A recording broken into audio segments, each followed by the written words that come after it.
Kim, naging positive pa rin sa buhay kahit may pinagdaraanan. Paulo, palaging nasa tabi.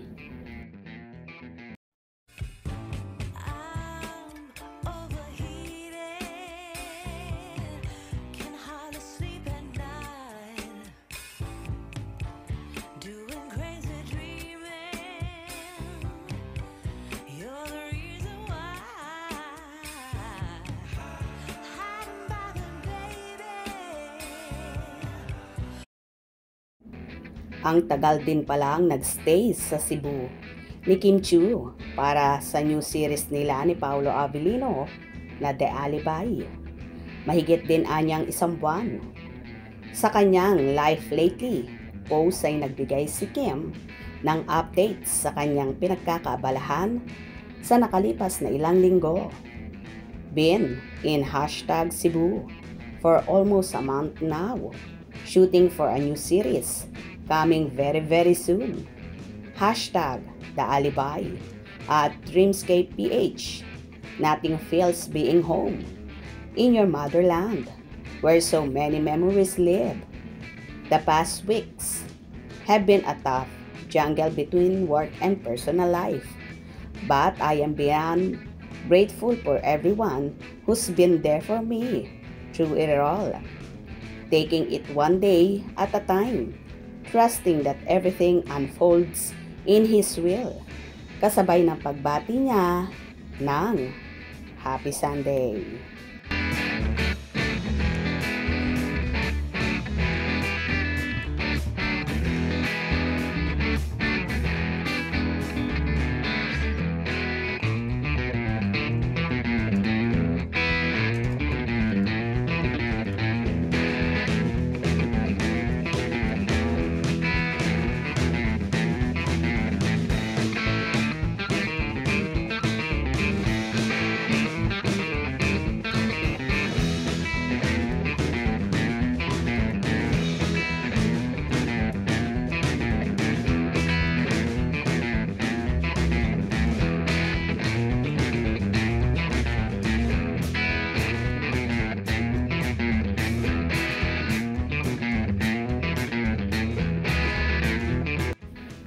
Isa nga si Chinita Princess sa hinahangaan ng marami pagdating sa pagsubok sa buhay na palaging pinipilit niyang maging positibo ang lahat ng bagay. Mahirap man pero pinapaubaya niya ito sa nasa itaas at hindi naman siya pinababayaan nito.